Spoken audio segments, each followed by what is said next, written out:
Okay, so I've been thinking, right?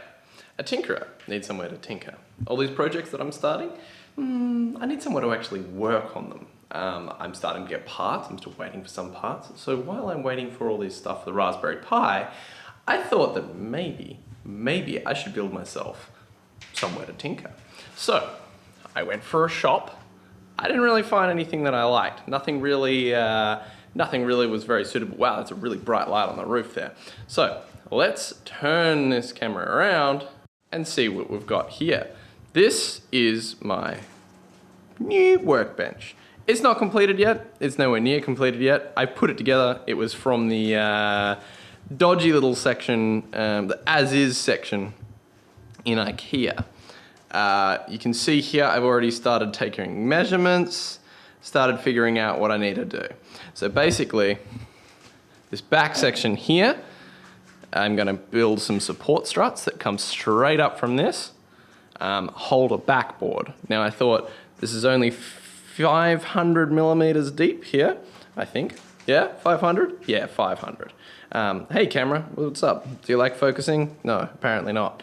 By 700 wide. So like it's not a huge workbench, but if I put square tubing here and then attach a backboard, sorry I'm not even pointing at my hand, square tubing here and over here, and then attach a backboard to the back of the square tubing, then I'll have a little bit more space. I'll have a little kind of, a little shelf, so will. But I can have it inset a little bit as well, so it catches anything that rolls down there, things like that. And I can also have some cables and stuff coming through it to make it nice and neat.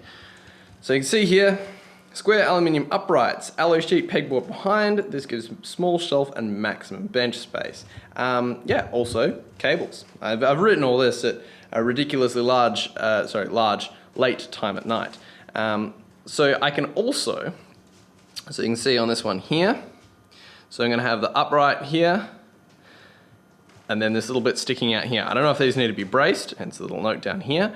But then if I have up here, I've designed it so my height, etc. So this is how tall the bench is, how tall I am. Eyes are about this high.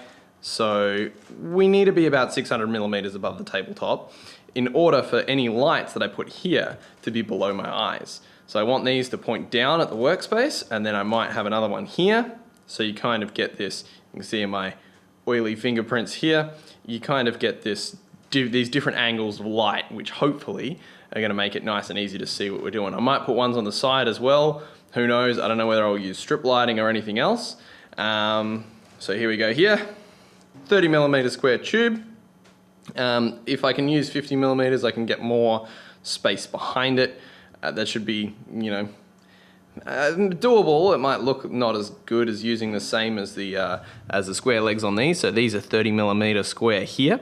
So if I use the same, it'll look better, but looks functionality, we'll see. Plus there's also the weight factor. Is it worth adding that extra weight on the back and making it further away from the center of gravity or the center of, like, you know, balance kind of thing? We can put a decent amount of weight on this back before it starts getting, you know, a little bit sketchy.